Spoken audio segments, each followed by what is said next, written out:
സല്ലല്ലാഹു അലൈഹി വസല്ലമ തങ്ങളെ അവിടുന്ന് എത്ര വലിയ ഔദാര്യത്തിന്റെ നേതാവാണ്. കാരണം എനിക്ക് പ്രേമിച്ചിട്ട് ഇവിടെ എത്താൻ കഴിഞ്ഞല്ലോ. ഇനി എനിക്കൊരാഗ്രഹമുണ്ട്, അവിടുത്തെ മുഖമൊന്ന് കാണണം നബിയേ, അവിടുത്തെ മുഖമൊന്ന് കാണണം നബിയേ.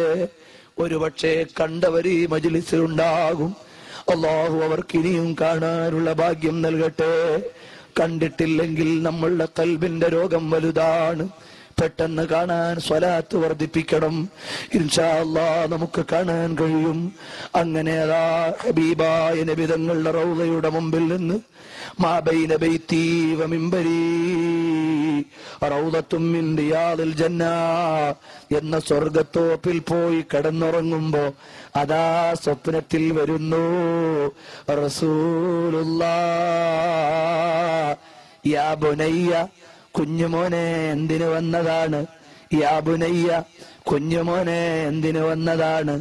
നബിയേ, ഞാൻ അവിടുത്തെ കാണാൻ വന്നതാണ് എന്ന് പറഞ്ഞ് ഞെട്ടിയെഴുന്നേറ്റ് 10 വയസ്സും 10 മാസവും പ്രായമുള്ള കുഞ്ഞ്, ഉമ്മമാരെ നിങ്ങളുടെ മക്കളുടെ കൂട്ടത്തിലുണ്ട്, അവർക്കെത്ര പക്വതയുണ്ടാകും. നിങ്ങളുടെ പേരക്കുട്ടികളിലുണ്ട്, അവർക്കെത്ര പാകതയുണ്ടാകും. പക്ഷേ ചില മക്കൾക്ക് അല്ലാഹു ജന്മനാ ഇങ്ങനൊക്കെ കൊടുക്കുന്നുണ്ട്. അങ്ങനെ അതാ കുഞ്ഞുമോൻ നബി തങ്ങളുടെ റൗളയുടെ മുമ്പിൽ വന്ന് ഒരൊറ്റ കരച്ചിലാണ്. ഹബീബായ തിരുദൂതരായ സല്ലല്ലാഹു അലൈഹി വസല്ലമ തങ്ങളെ അവിടുന്ന് വലിയ ഔദാര്യം തന്നെ. ഇനി എനിക്കൊരാഗ്രഹമേ ഉള്ളൂ, ഇനി എനിക്ക് ജീവിതം വേണ്ട. വമൗതൻ സുമ്മ ദഫനം ബിൽ ബഖീ വഖബ്റൻ സുമ്മ ദഫനം ബിൽ ബഖീ.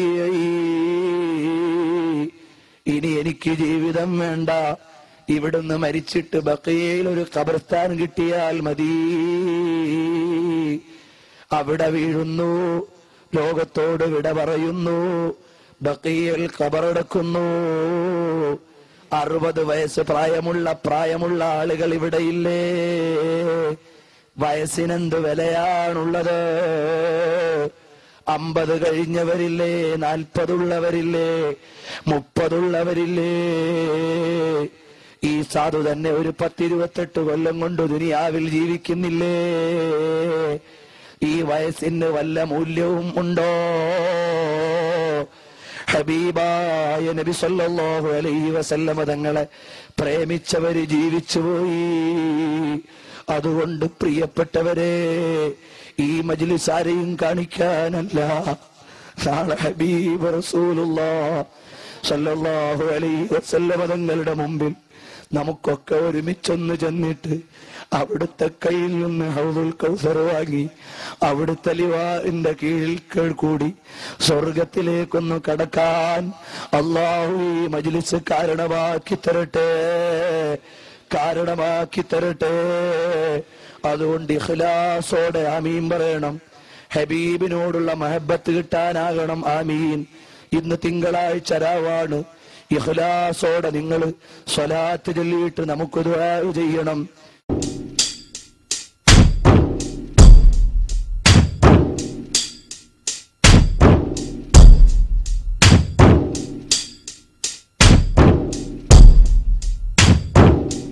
ബൈക്കിൽ യാത്ര ചെയ്തുകൊണ്ടിരിക്കുകയാണ്.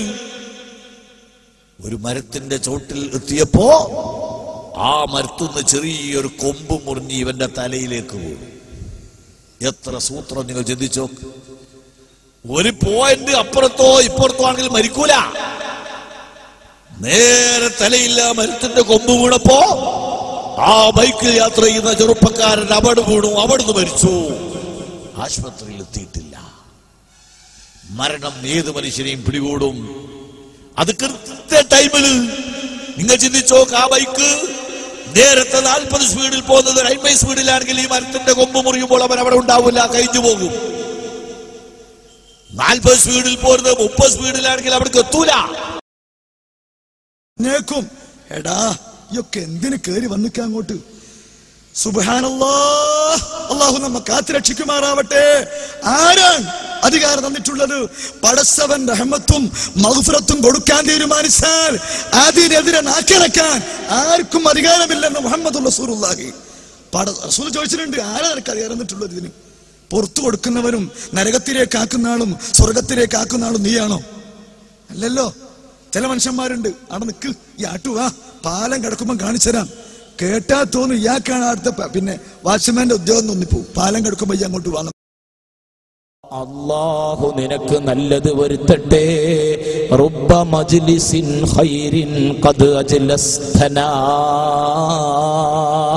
എത്ര ഖൈറായ നല്ല സദസ്സുകളിലാണ് മനുഷ്യ നീ പോയിരുന്നത്. അതുകൊണ്ട് നിന്നെ പിന്തുടരാൻ അല്ലാഹു ഉത്തരവാദപ്പെടുത്തിയ ഞങ്ങൾക്ക് ആ സദസ്സിൽ വരാൻ കഴിഞ്ഞല്ലോ. ജസാക്കല്ലാഹു ഖൈറാ. അല്ലാഹു നിനക്ക് നല്ലത് വരുത്തട്ടെ. ഞങ്ങളെ ഡ്യൂട്ടി കഴിഞ്ഞിരിക്കുന്നു. ഇനി അനന്തമായ ആകാശലോകത്തേക്ക് പറക്കുകയാണ്. മനുഷ്യാന്ന് പറഞ്ഞിട്ട് റഖീബും അതീദും നമ്മെ വിട്ടു പിരിയുന്നു.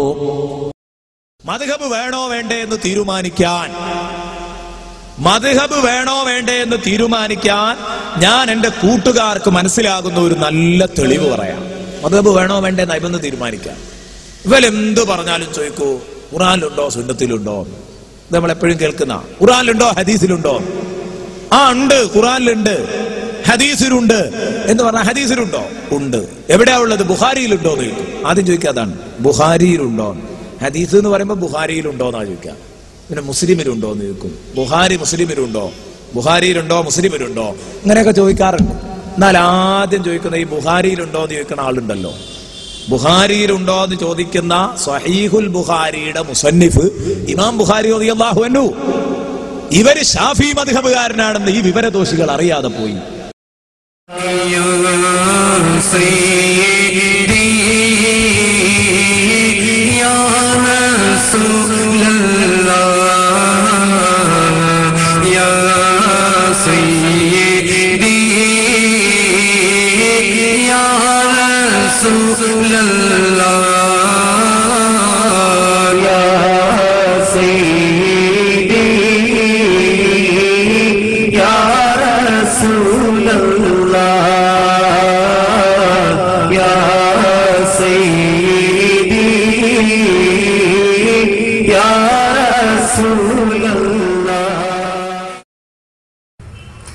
റസൂലേ സലാം ഹബീബേ സലാം ഖൈറുൽ വറായ ബശീറേ സലാം. റസൂലേ സലാം ഹബീബേ സലാം ഖൈറുൽ വറായ ബശീറേ സലാം.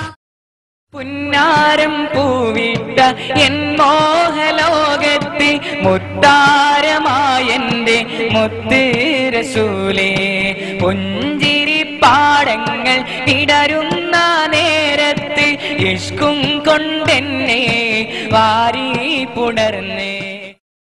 മണിമുത്തിനൂറേ നല്ല മണിമുത്തിനൂറേ, കിനാവിൽ കണ്ടി നിങ്ങളിന്നെ മദിഹി ചൊല്ലി മദിഹി ചൊല്ലി.